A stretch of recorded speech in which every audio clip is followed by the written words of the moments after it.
Welcome to part 2 of Hacking the Tesla Safety Score. In this video, we'll be looking at hard braking. If you haven't watched part 1 of this series, please go and watch that before viewing this video.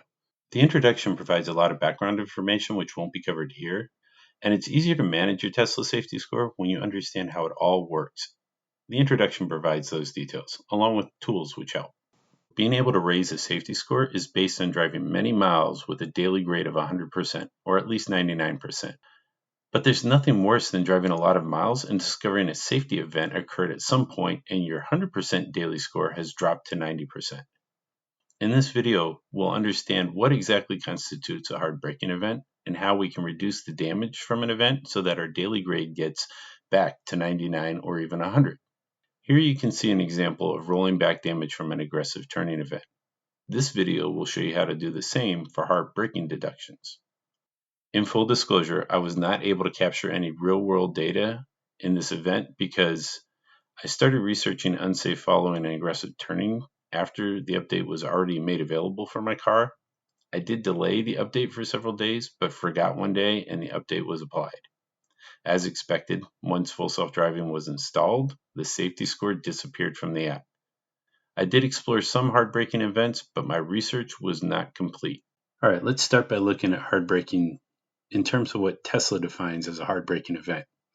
If you look at the safety factors description, it's a little confusing, right? They say we're going to look at the time that your car is experiencing more than 0.3 G relative to the time that it's experiencing 0.1 G, and then a relative percentage of the two, and then it's going to be capped at 7.4% in the safety formula. What? That doesn't make a lot of sense to the average person, right? Let's look at two examples how autopilot handles aggressive braking.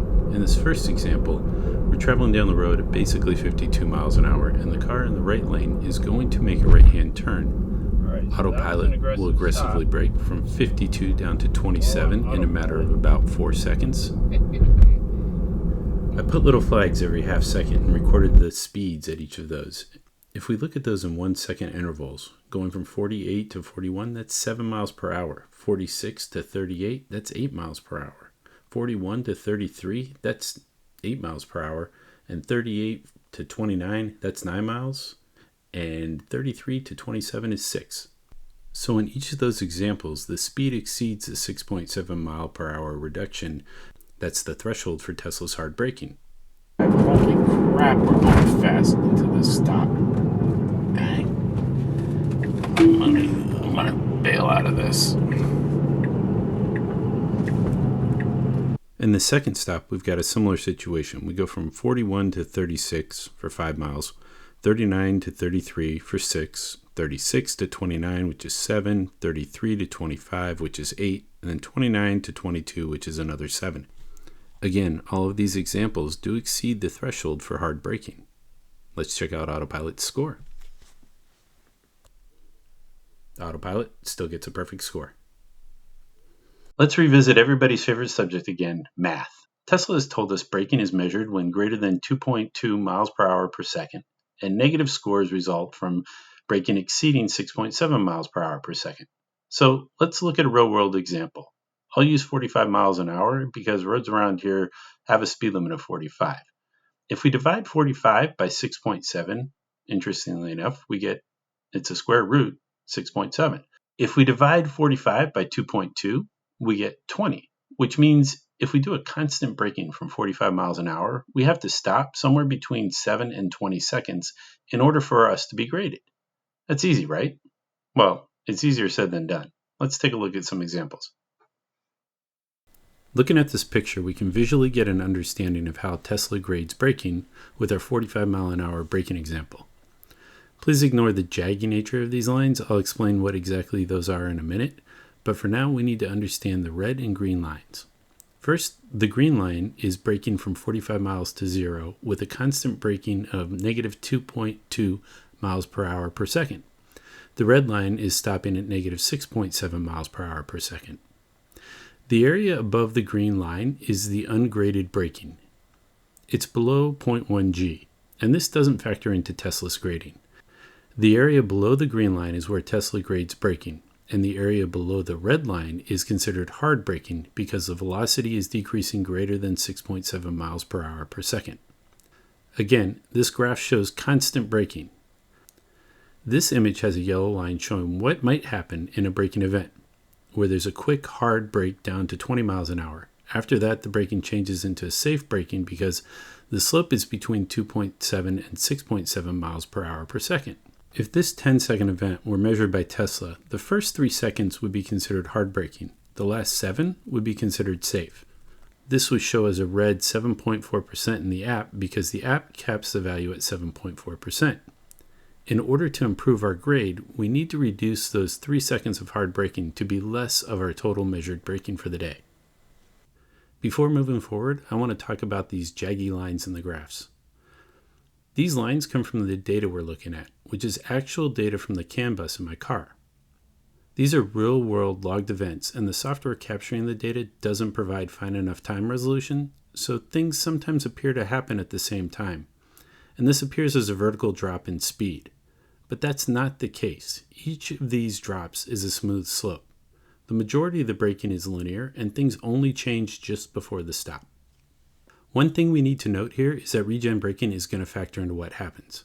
I'm a big fan of one-pedal driving with hold mode enabled, so I rarely touch the brakes. But I have used the brakes, and I've been penalized for hard braking.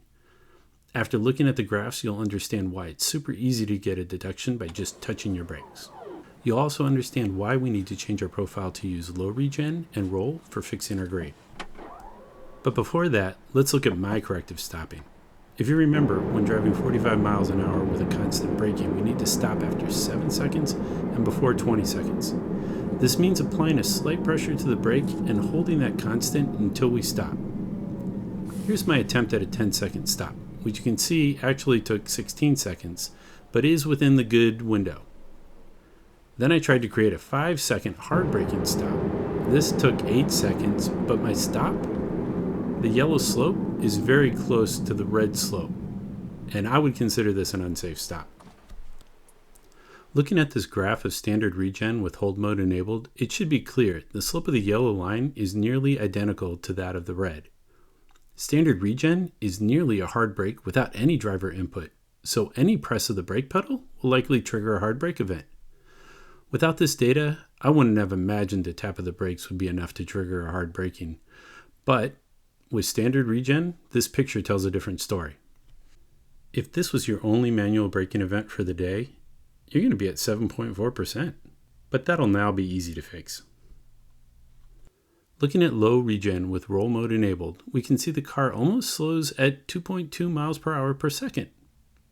That's interesting. Maybe that's why Tesla chose that value as the lower limit. Wrapping up, remember hard braking percentages are a function of time. So if you spend 2 seconds above 2.2 braking and half of that time is above 6.7, your grade will be 50%, but that'll be capped in the app at 7.4%. Braking from 45 to a stop over 10 seconds is a great way to reduce your hard braking penalty. I like to find a road with low traffic and long straight stretches so that I can be safe and watch for cars approaching. There's no problem with accelerating out of a stop. Just be safe. Also, don't forget to change your driver profile to use low regen and enable roll mode first. As you work through this, you can stop after a run, put the car in park, open the door, and lift your butt to trigger the car to upload your data, and then check the app. Watch your daily score increase as your hard braking percentage decreases. You may find your daily score climbs to 99 even when your hard braking percentage still shows yellow. There are a few more things to mention about hard braking events. First, hard braking can happen at any speed, from backing out of a parking spot to highway speeds. It doesn't matter. Second, I tested pumping the brakes like ABS does and found I was able to stop without generating a hard braking event. I don't know if that's because each pump was a fraction of a second that averaged out to a safe rate, or if there's other factors Tesla hasn't disclosed. If you do some research on this, please post it in the comments. I'd love to know more. I'm also not clear if you do internally have a 50% value, half good, half bad braking, and it shows a 7.4%. When you go to correct it, does it start working from 7.4 down, or does it work from 50% down and just always reflect 7.4? If you do some research on this, please post in the comments. I'd like to know. Thanks for watching, and I hope it was enjoyable. Please like and subscribe. If you subscribe and click the bell, you'll be notified when the next video in the series are published. The next video will be on unsafe following. Have a great day.